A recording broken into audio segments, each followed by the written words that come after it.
Now hello everyone, स्वागत है आप सभी का बिहार 247 पर। जी हाँ, आपके अपने राघवेंद्र सर आ चुके हैं शाम की 8 बजे की इस झमाझम क्लास में। तो सभी प्यारे दोस्तों का बहुत बहुत स्वागत और बहुत बहुत अभिनंदन। जैसा कि मैं देख रहा हूँ आप सभी प्यारे दोस्त जितने भी साथी जुड़े हुए हैं बिल्कुल यहाँ पर मुस्कान, मौसम, जितने भी प्यारे दोस्त हैं, नेहा हैं, जया हैं, आर्या हैं, अंकित हैं, अदिति हैं, वेरी गुड। सभी प्यारे दोस्तों का बहुत बहुत स्वागत और बहुत बहुत अभिनंदन है। मैं कहूँगा मेरे प्यारे दोस्तों, आप जितने प्यारे दोस्त हैं एक बार जल्दी से भैया जल्दी से एक बार बस क्या करना है, लिंक को कॉपी करना है और जबरदस्त तरीके से एक बार शेयर कर दीजिए। जितने प्यारे साथी हैं ना, आज बिल्कुल आप सभी लोग एकदम है ना, कहते हैं आर पार का खेल खेलना है।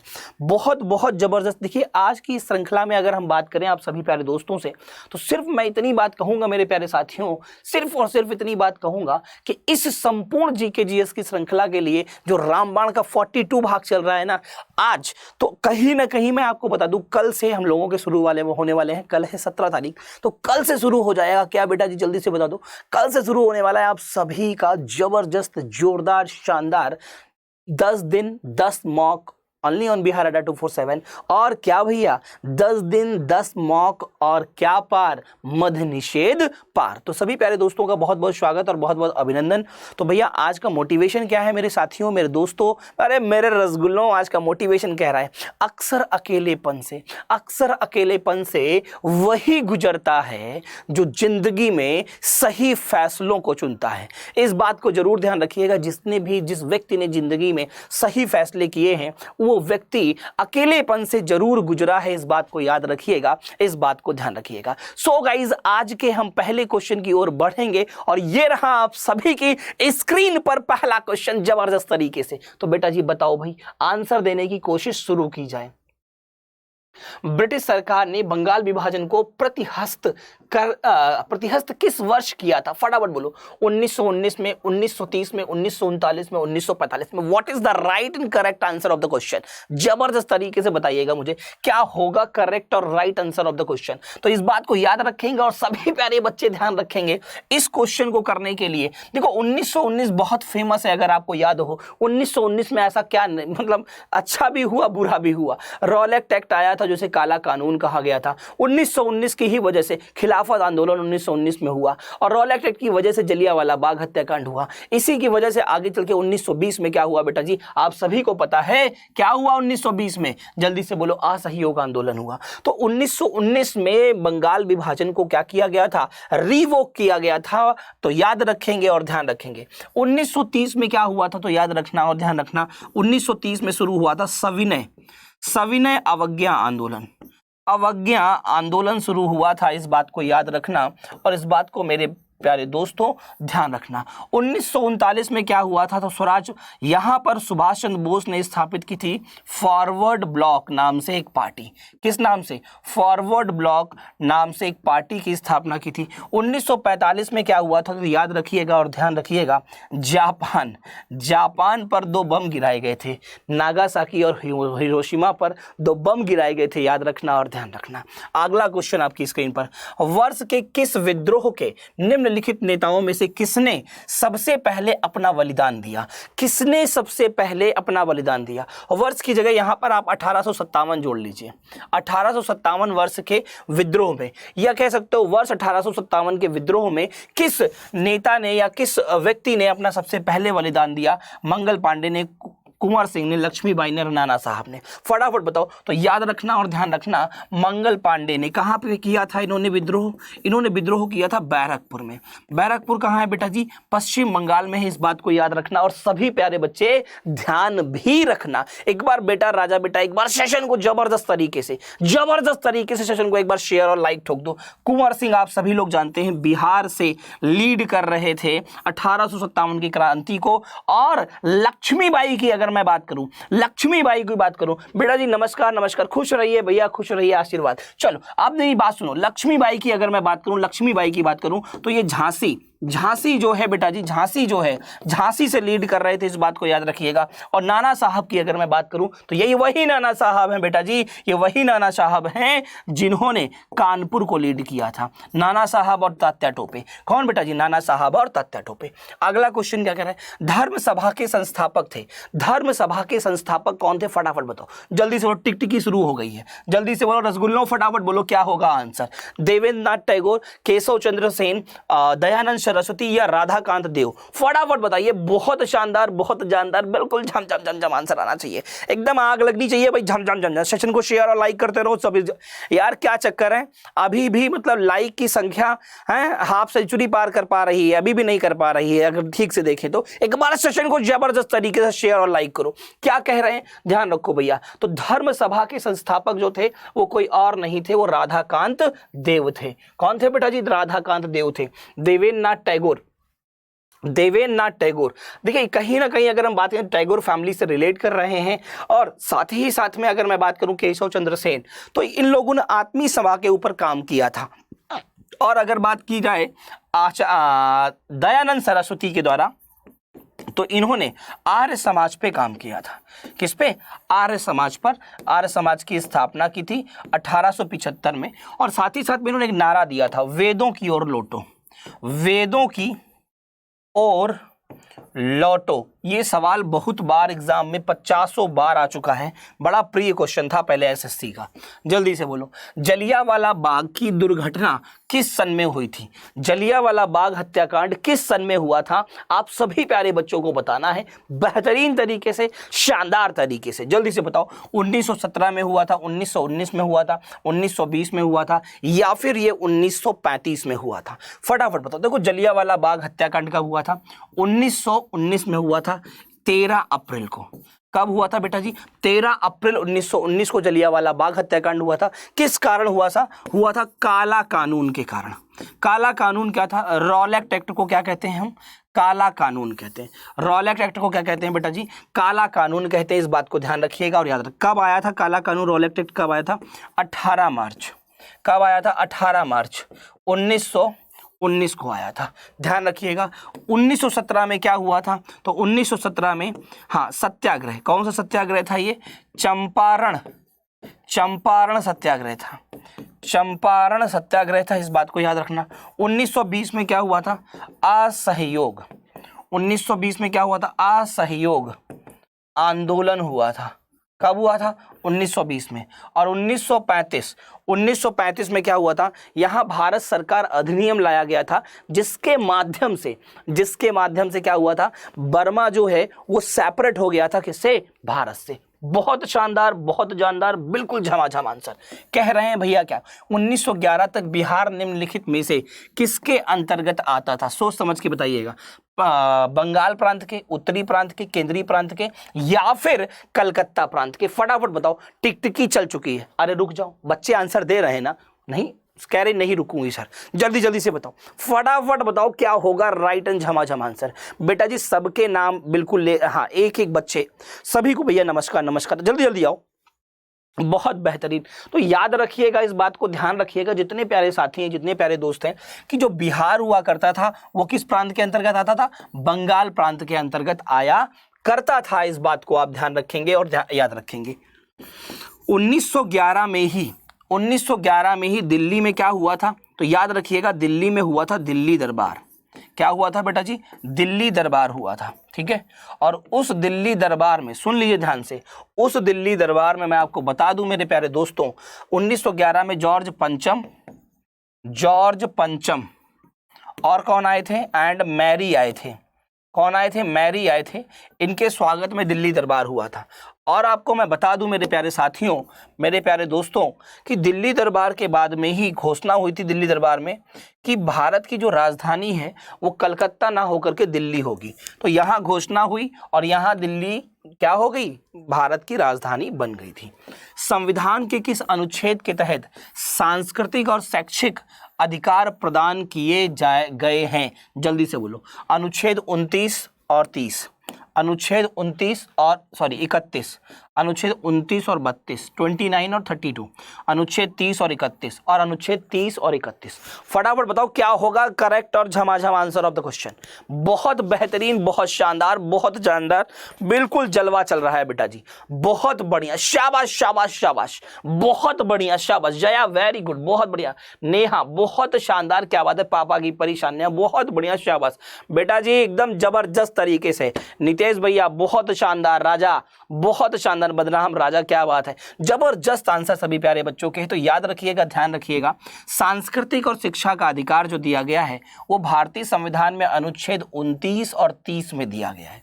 इसमें दिया गया है 29 और 30 में दिया गया है। 29 में बताया गया है अल्पसंख्यकों के, है ना, अल्पसंख्यकों के कहीं ना कहीं इंटरेस्ट का संरक्षण करना है, और 30 में बताया गया है कि जो अल्पसंख्यक समुदाय से लोग आते हैं वो क्या कर सकते हैं, शैक्षणिक संस्थानों की स्थापना कर सकते हैं और उस पर प्रशासन करने का भी अधिकार रखते हैं। तो करेक्ट और झमझम आंसर तो ये हो जाएगा, इस बात को याद रखना। देखो 31 और 31 इसलिए नहीं हो सकता, क्यों नहीं हो सकता, क्योंकि आपको पता होना चाहिए भारतीय संविधान का अनुच्छेद 31 जो है ये राइट टू प्रॉपर्टी से संबंधित है। किससे संबंधित है, राइट टू प्रॉपर्टी से संबंधित है। बोलो हाँ या ना, राइट टू प्रॉपर्टी से संबंधित है, बोलो यस और नो। तो राइट टू प्रॉपर्टी तो आप सभी प्यारे साथी जानते हैं कि अब ये कानूनी अधिकार बन चुका है, इसे लीगल राइट बना दिया गया है। क्या बना दिया गया है, लीगल राइट, और वो भी कहाँ बना दिया गया है, अनुच्छेद नंबर 300 ए के अंतर्गत ये लीगल राइट बन चुका है। ठीक है, कौन सा संशोधन हुआ था, तो याद रखिएगा 44वां संविधान संशोधन था। कब हुआ था, 1978 में हुआ था।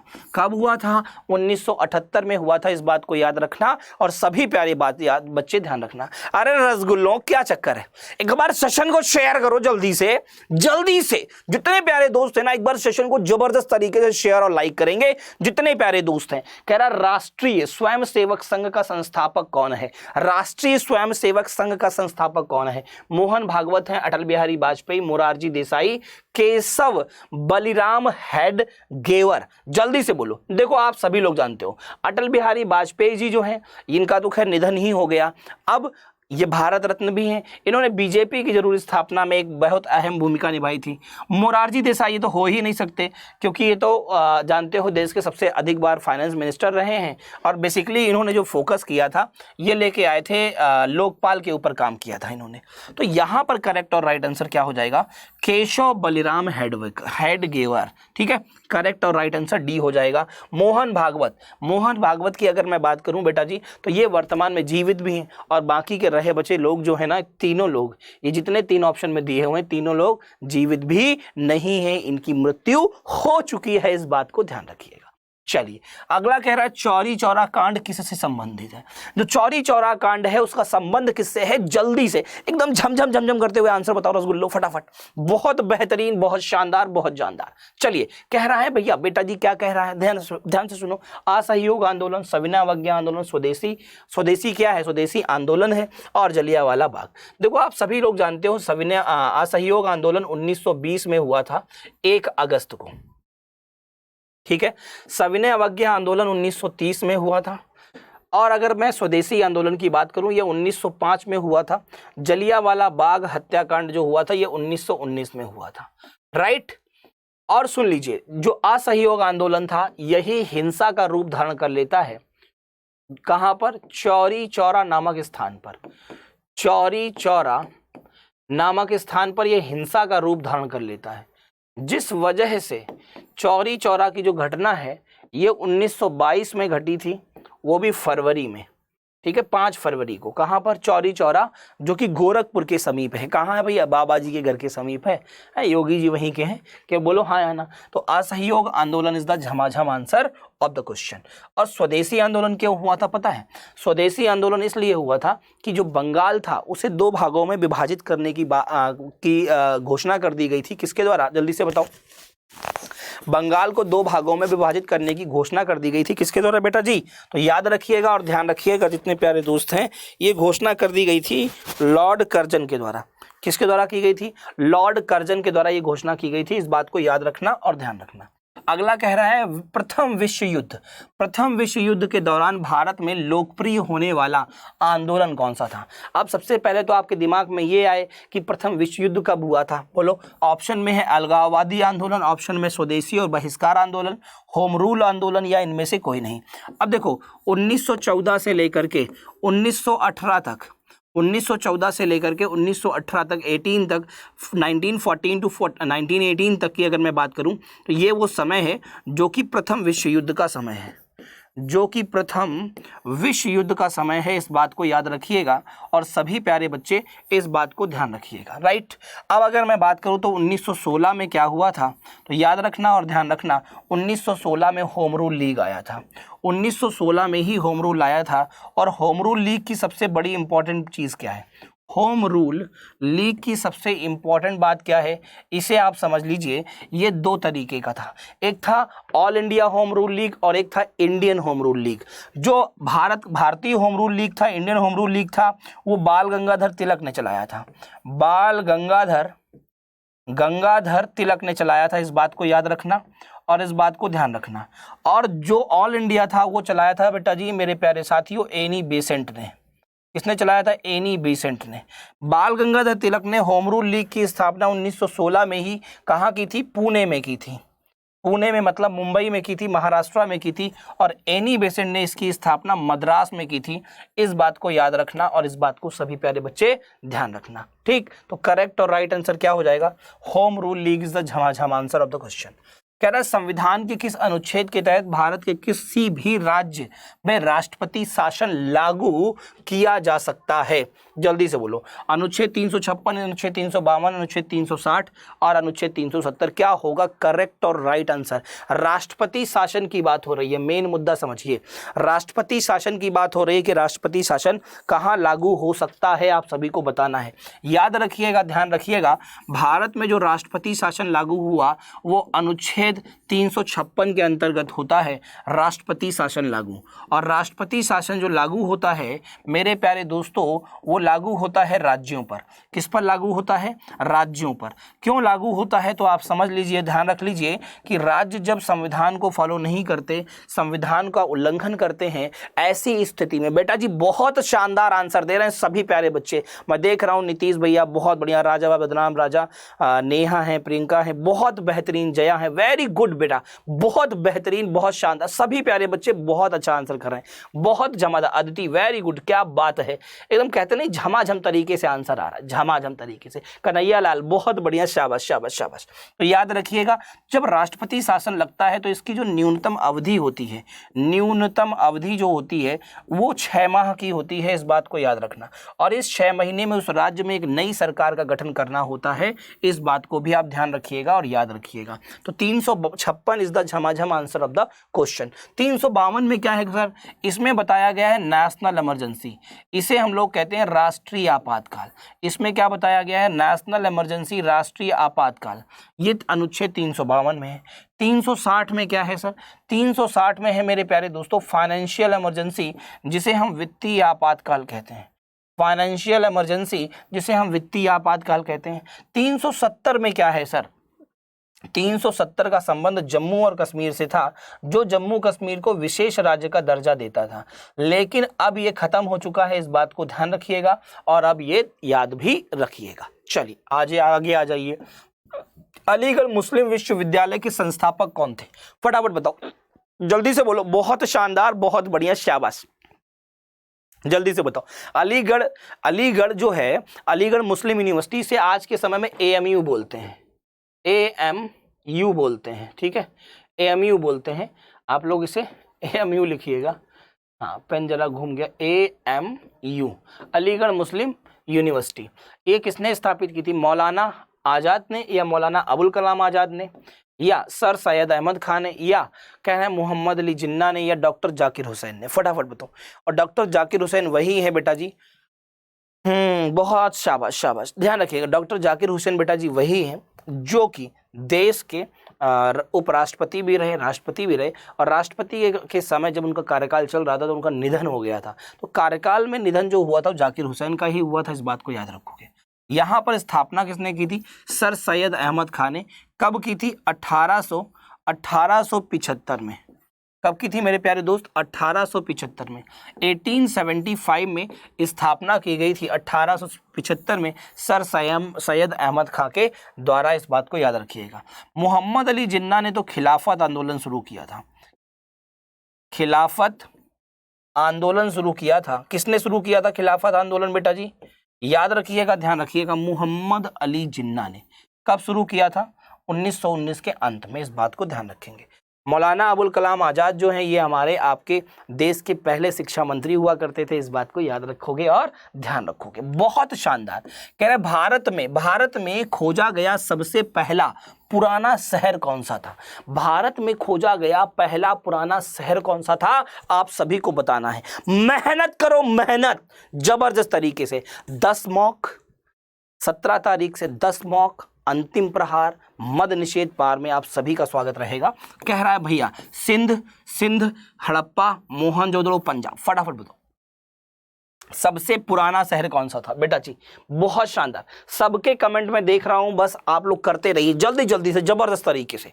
देखो चूंकि आप जानते हैं कि सबके नाम एक साथ तो लिए नहीं जा सकते, ये बात आपको बहुत अच्छे से पता। बहुत शानदार। और अब नाम लेने का समय नहीं, अब काम का समय आ चुका है और अपना सिलेक्शन तय करने का अब समय आ चुका है। बहुत बेहतरीन। तो याद रखिएगा और ध्यान रखिएगा, Harappa is the right answer. Harappa जो है वो भारत का खोजा गया सबसे पुराना शहर है, जो कि सिंधु घाटी सभ्यता के अंतर्गत आता है। सिंधु घाटी सभ्यता के अंतर्गत आता है। सभ्यता के अंतर्गत आता है। इस बात को याद रखना और इस बात को ध्यान रखना। अगला कह रहे हैं अस्पृश्यता को समाप्त कर दिया गया है और इसके अभ्यास निम्नलिखित में से किस अभ्यास के अनुसार दंडनीय है? अगर आप अस्पृश्यता का मतलब क्या होता है?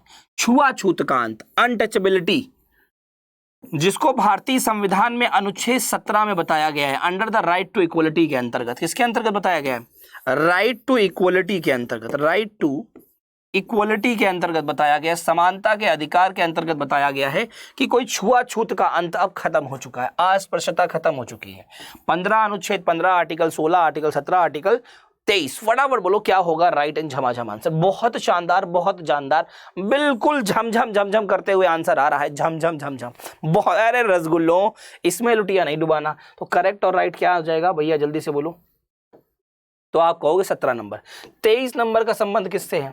इसका संबंध बेसिकली है ह्यूमन ट्रैफिकिंग और किससे? बोलिए। ह्यूमन ऑर्गन की ट्रैफिकिंग हो या ह्यूमन ऑर्गन की हो या ह्यूमन की ट्रैफिकिंग हो, है ना, या कह सकते हो फोर्स लेबर, मतलब बलात् श्रम, मतलब जबरदस्ती काम करवाने वाले, ऐसे बिना पैसे के काम करवाने वाले, ऐसा कुछ यहाँ पर एग्जिस्ट करता है। इसे कहते हैं हम शोषण के विरुद्ध अधिकार से संबंधित है। अनुच्छेद 16 की अगर मैं बात करूँ, इसमें कहा गया है कि जो रोजगार के अवसर मिलेंगे, रोजगार में जो अवसर मिलेंगे वो सभी को समान मिलेंगे, वो चाहे किसी भी जाति किसी भी धर्म का हो। इसे बोलते हैं क्या? बोलो। बेसिकली कह सकते हो इंटरेस्ट, नहीं कहते पब्लिक, जो पब्लिक एम्प्लॉयमेंट है उसमें सबके लिए अवसर या जो चीज़ें होंगी वो इक्वल होंगी।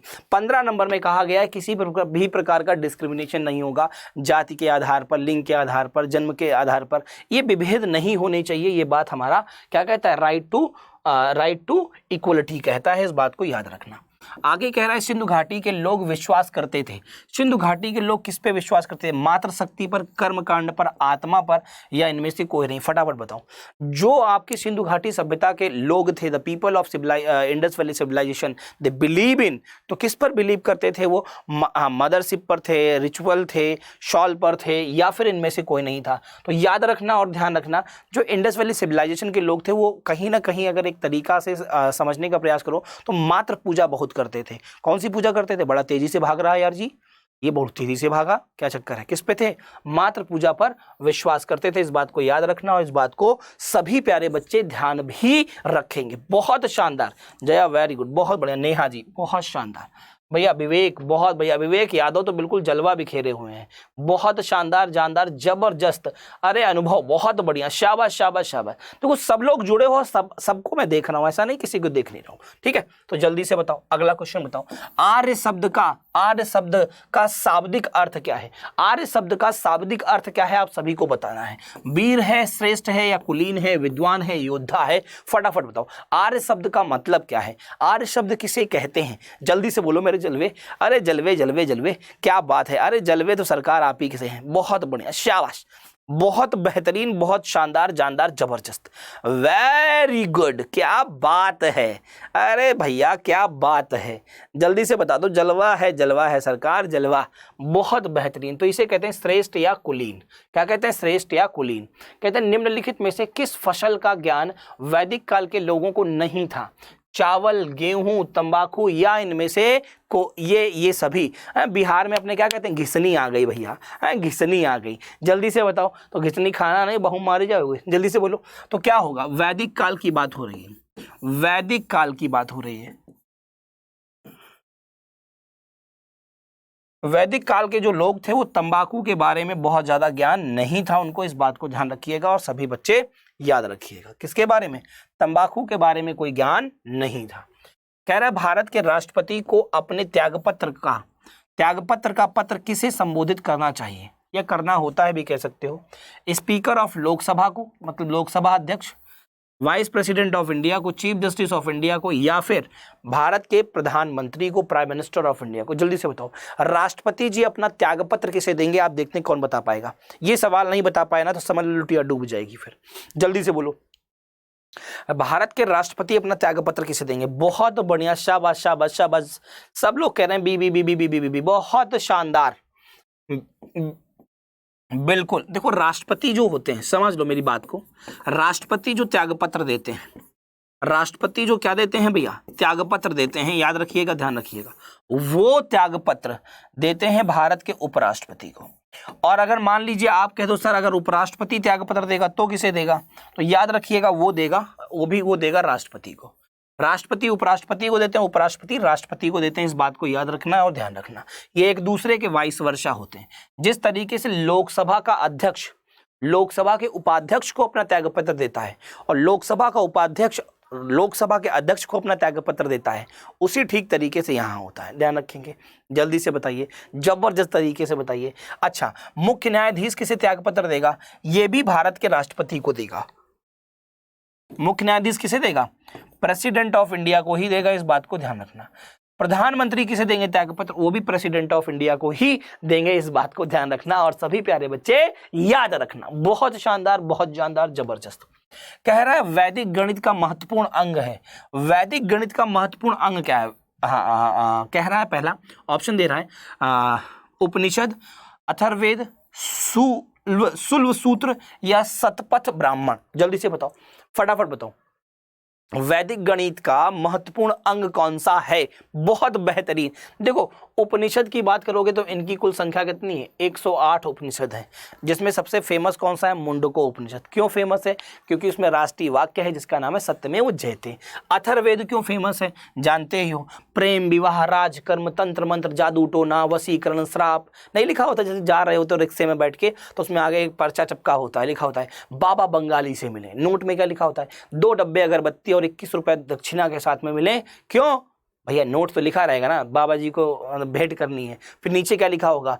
प्यार में धोखा खाए हुए हैं, नौकरी ना मिलने वाले, ग्रह कलेश, ऐसी बातें लिखती हैं जो आम जीवन में अक्सर रहती हैं लोगों के। ये आप बात समझदार हो। तो जितने भी तंत्र मंत्र वाली चीजें हैं, कौन सी हैं? तंत्र मंत्र वाली चीजें हैं, जादू टोना वाली चीजें हैं, शाप है, वशीकरण है, प्रेम विवाह है, राजकर्म है, मातृ पूजा है, ये सारी की सारी बातें कहाँ बताई गई हैं? जल्दी से बोलो, अथर्ववेद में बताई गई हैं। इस शुल्ब सूत्र जो है, शुल्ब सूत्र का जो संबंध है वो वैदिक गणित से है, इस बात को याद रखिएगा। किससे है बेटा जी? वैदिक गणित से है शुल्ब सूत्र का संबंध, इस बात को याद रखना और ध्यान रखना। शतपथ ब्राह्मण ब्राह्मण से संबंधित है, इस बात को भी याद रखेंगे। गिद्दा नृत्य कहाँ आरंभ हुआ? अरे बाप रे बाप, ये सवाल तो बिल्कुल आप लोग कर लोगे। आप लोग अगर कहो तो एक दिन मैं क्या नाम हम लोगों के साथ में पंजाब के जो सर होते हैं ना, सरदार जी टाइप के सर, है ना, वो सर भी यहाँ पे पढ़ाते हैं। तो कभी कहो तो फिर गिद्दा भांगड़ा करवा ही दिया जाए क्लास ही में, है। जल्दी से बताओ, तो गिद्दा कहाँ होता है? राजस्थान में होता है, आंध्र प्रदेश प्रदेश में होता है या फिर पंजाब में होता है। गिद्दा और भांगड़ा बहुत फेमस है, आप सभी को पता होनी चाहिए। गिद्दा और भांगड़ा कहाँ होते हैं बेटा जी? पंजाब में होते हैं। शाबाश राजा बेटा। सेशन शेयर नहीं हो रहा है, एक बार सेशन शेयर करो और जबरदस्त तरीके से लाइक ठोको। अभी तक 100 नहीं हुए लाइक्स, कैसे काम चलेगा यार? है अब जल्दी से सभी लोग एक बार जबरदस्त तरीके से लाइक और शेयर ठोको। और ये भैया 100 पूरे लाइक कर रहे हैं जबरदस्त तरीके से। और आज 300 प्लस का टारगेट है हम लोगों का लाइव का। बहुत बेहतरीन, बहुत शानदार, जलवा है सरकार, जलवा है। जल्दी से बताओ, फटाफट बताओ। तो गिद्दा और कहाँ होता है भैया? भांगड़ा पंजाब में होता है। तो अब मैं कह दूं, बताओ कर्नाटक में कौन सा होता है? तो तुरंत बताइएगा। कर्नाटक में होता है यक्षगान। कौन सा होता है बेटा जी? यक्षगान। हाँ, राजस्थान में कौन सा होता है? घूमर।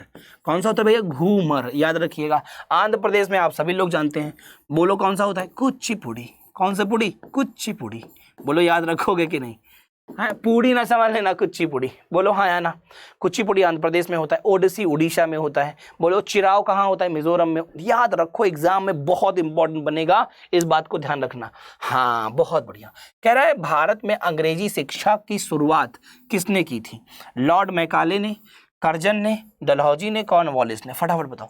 भारत में अंग्रेजी शिक्षा की शुरुआत किसने की थी? और भारत में उसे अंग्रेजी शिक्षा का जनक भी माना जाता है, इस बात को याद रखिएगा। तो ये है वो लॉर्ड मैकाले, जिसे भारत में अंग्रेजी शिक्षा का जनक कहते हैं। क्या कहते हैं? अंग्रेजी शिक्षा का जनक कहते हैं, इस बात को याद रखिएगा।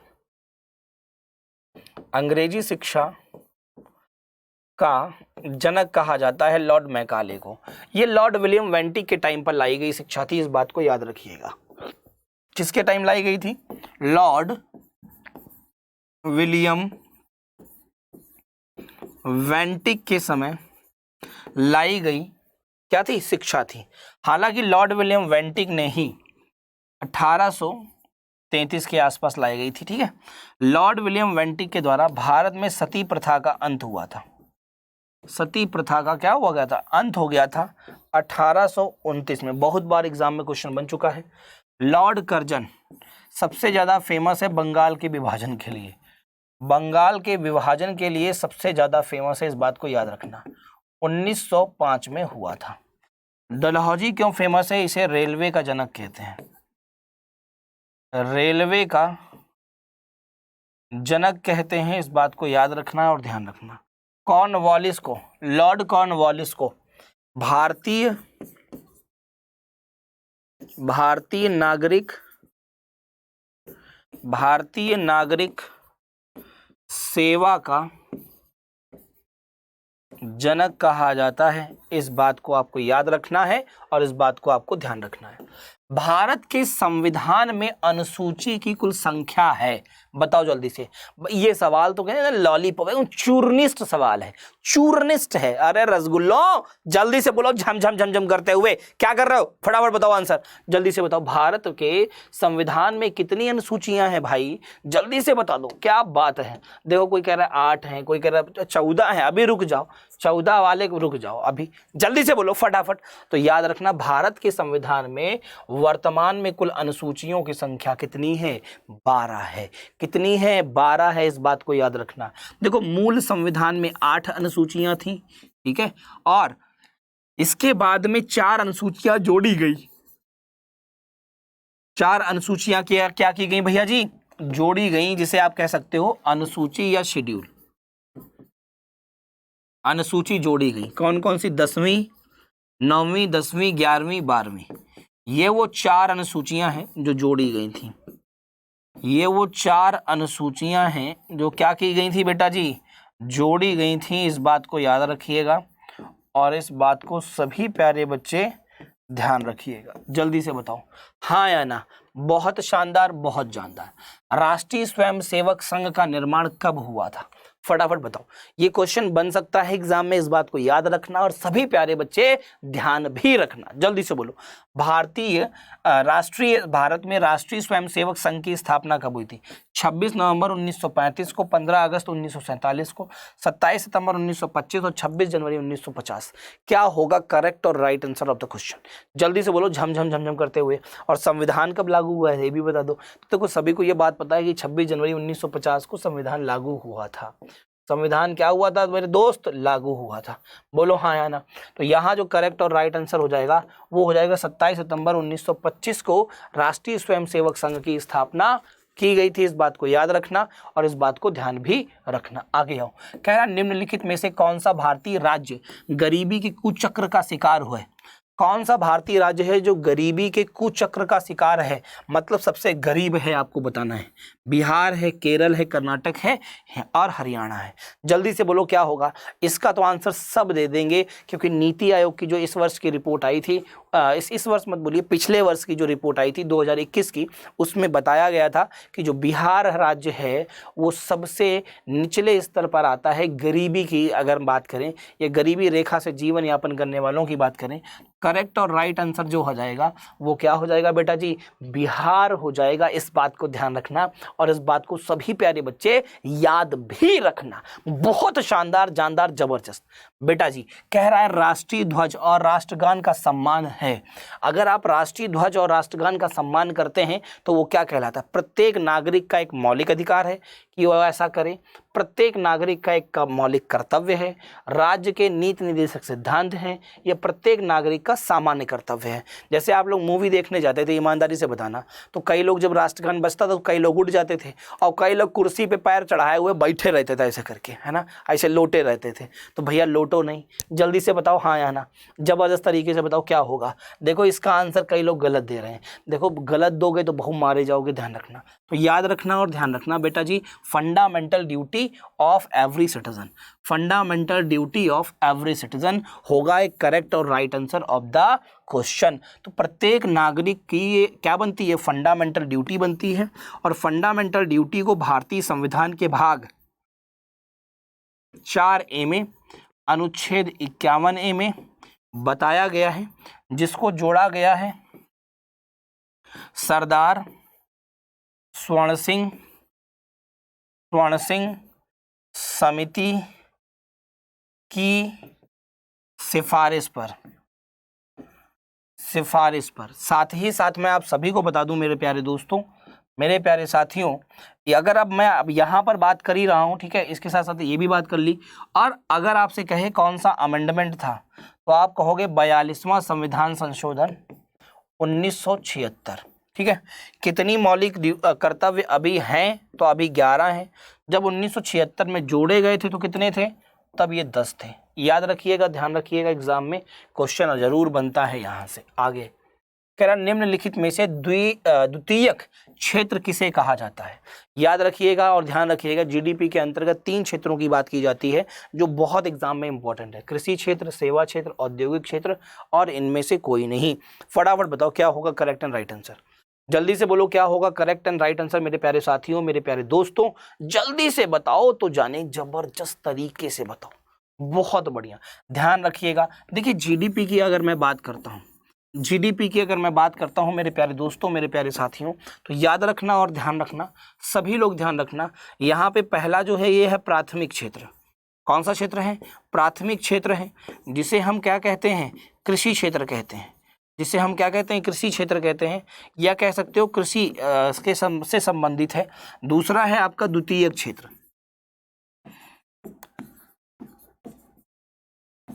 जिसे हम रखते हैं कहां पर बेटा जी? औद्योगिक क्षेत्र में, इंडस्ट्री यहां पर आ जाती है। और तीसरा जो है इसे कहते हैं तृतीयक क्षेत्र।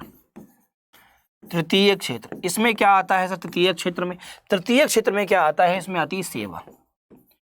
आती है सेवा, अब देखो, कृषि हो गया प्राथमिक, सेवा हो गया तृतीयक, और बचा कौन सा? औद्योगिक। तो द्वितीय पूछा है, द्वितीय आप बता दीजिए। करेक्ट एंड राइट आंसर क्या हो जाएगा? सी इज द झमाझम आंसर ऑफ द क्वेश्चन। आगे आ जाओ, अगला कह रहा है इनमें से कौन सा भारत सरकार का केंद्रीय बैंक है? इनमें से वह कौन सा है जो भारत सरकार का केंद्रीय बैंक है? जल्दी से बताओ। इनमें से कोई नहीं। Reserve bank of India, central bank of India, state bank of India. फटाफट बोलो क्या होगा। देखो भारत का केंद्रीय बैंक अगर मैं बात करूं तो भारत का जो केंद्रीय बैंक है वो तो रिजर्व बैंक ऑफ इंडिया है, ठीक है, जिसकी स्थापना 1 अप्रैल 1935 को हुई थी। दूसरा है आपका सेंट्रल बैंक ऑफ इंडिया, इसकी स्थापना 1911 में की गई थी। तीसरा है स्टेट बैंक ऑफ इंडिया, ये 1955 में आया था पहली 5 ईयर प्लान में। तो अगर तीनों का ये मैं बात करूं कि हेडक्वार्टर क्या है, तीनों के ही जो हेडक्वार्टर है मुंबई में है, ऐश्वर्या राय के घर के बगल में। इस बात को ध्यान रखिएगा और सभी लोग याद रखिएगा, किसके बगल में, ऐश्वर्या राय के घर के बगल में। बहुत बढ़िया, एक बार सेशन लाइक नहीं करोगे ना, बहुत बढ़िया, लाइक नहीं करो, एक बार लाइक और शेयर कर दो जबरदस्त तरीके से। सभी प्यारे बच्चे लाइक और शेयर कर देंगे, जितने प्यारे दोस्त हैं, जितने प्यारे साथी हैं। बहुत बेहतरीन, बहुत शानदार, बहुत जानदार, बहुत बढ़िया। तो करेक्ट और राइट आंसर बी हो जाएगा, ध्यान रखेंगे।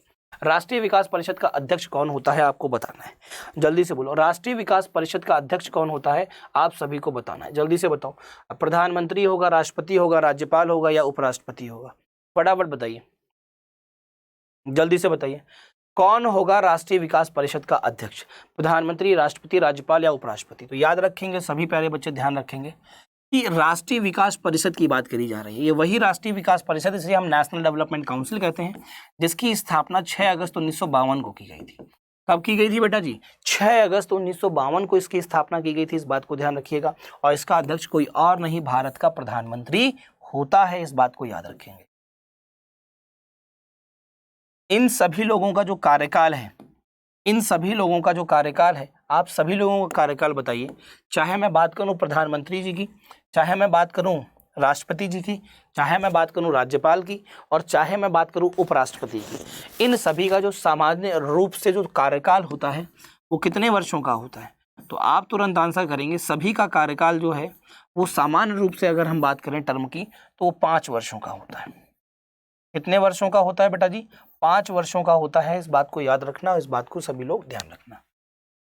संवैधानिक उपचार का अधिकार के अंतर्गत आता है, जो संवैधानिक उपचार का अधिकार है, जिसे हम राइट टू कॉन्स्टिट्यूशनल रेमेडी कहते हैं, ये किसके अंतर्गत आता है।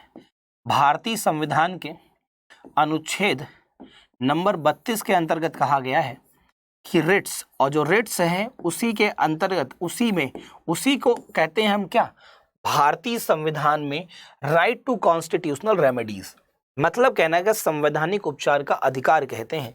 तो बताइए कौन है, मौलिक अधिकार है, कानूनी अधिकार है, सांविधिक अधिकार है या प्राकृतिक अधिकार है।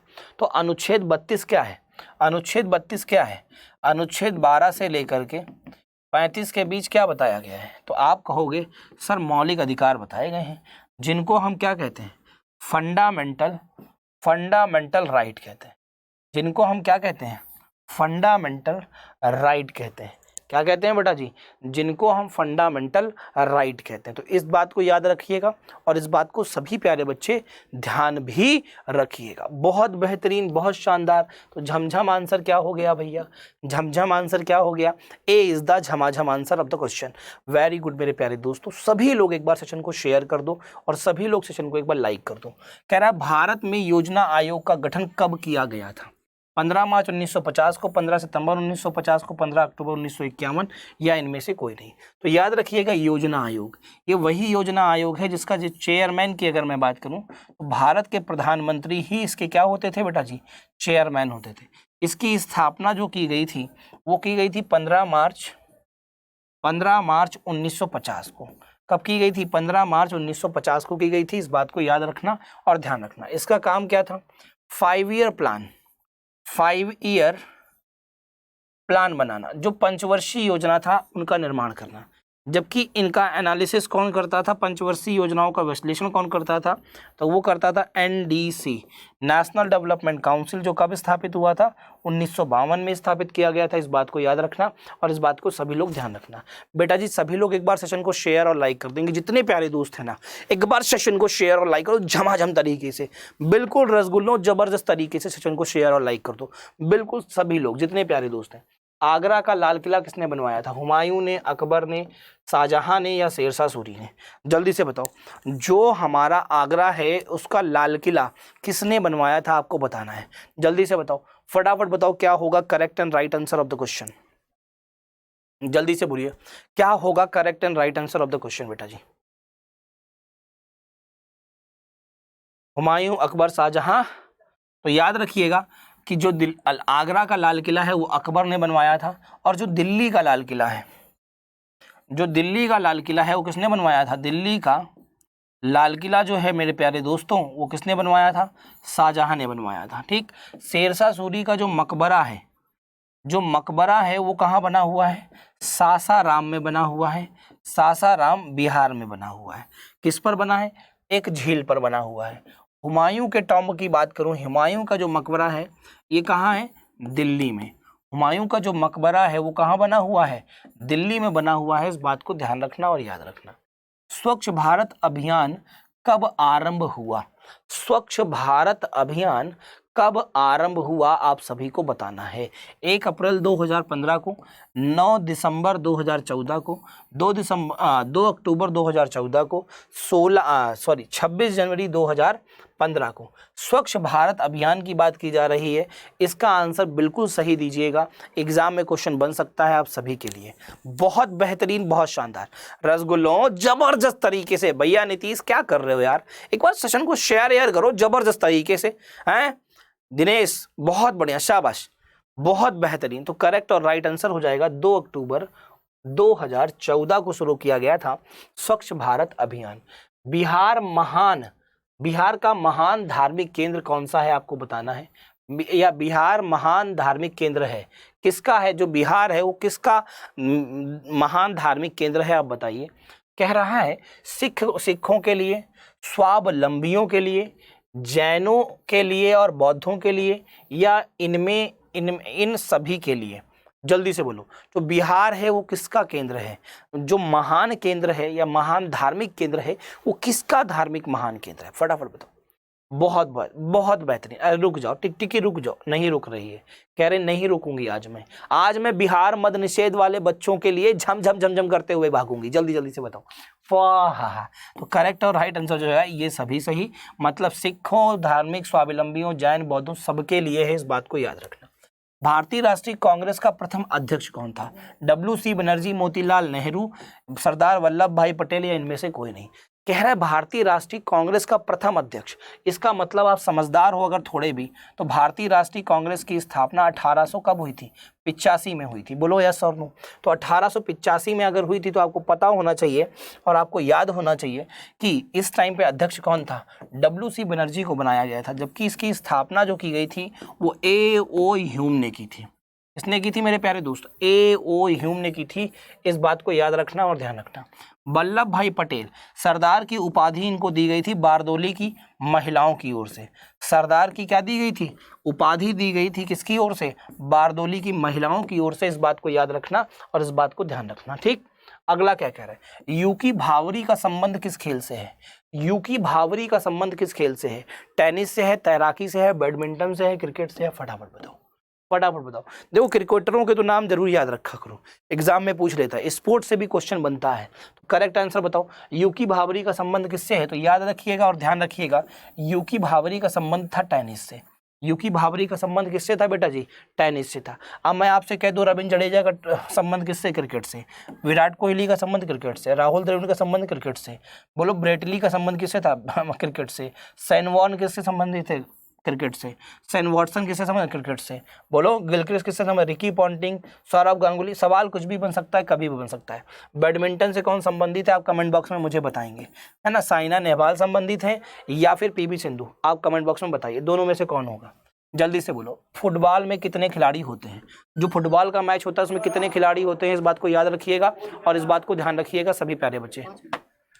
जल्दी से बताओ बेटा जी। 5 होंगे, 8 होंगे, 11 होंगे और 9 होंगे? फटाफट बोलो।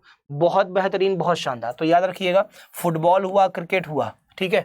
फुटबॉल हुआ, क्रिकेट हुआ, हॉकी हुआ, ये ऐसे खेल हैं। फुटबॉल,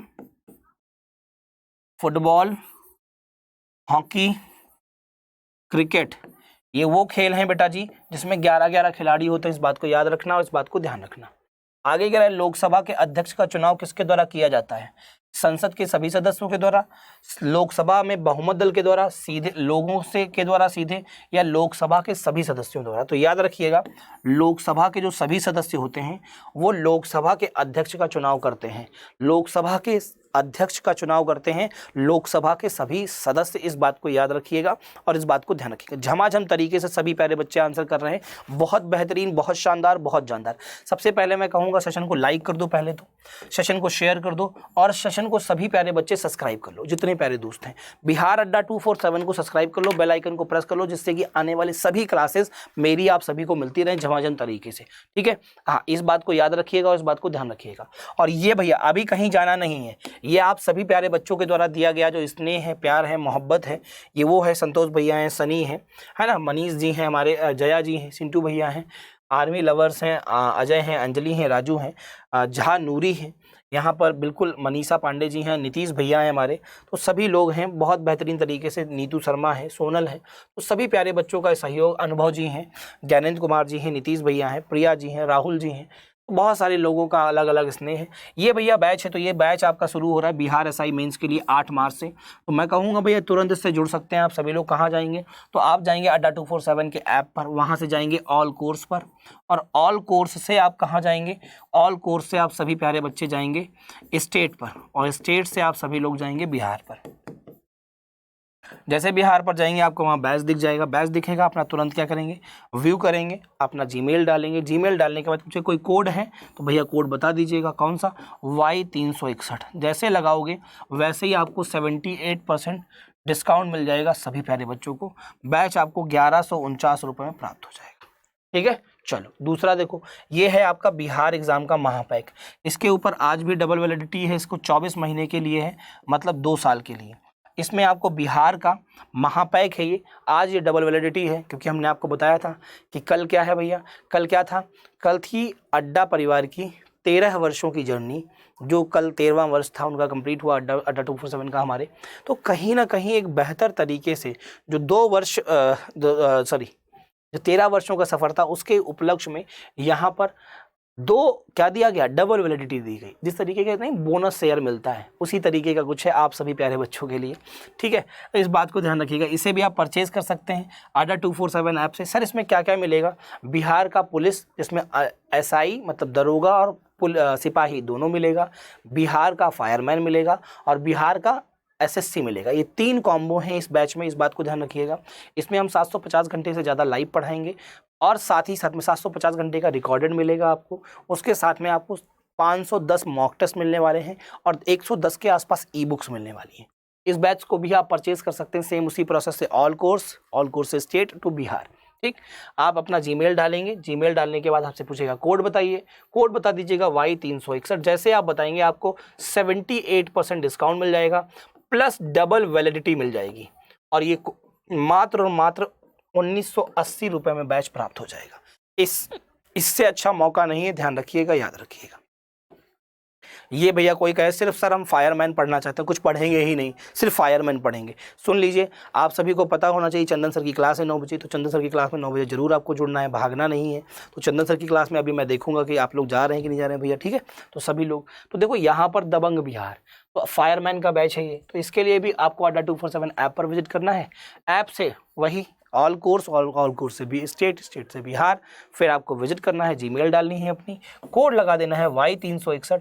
ये बैच आपको 78% डिस्काउंट के साथ में मात्र और मात्र 880 रुपये में प्राप्त हो जाएगा।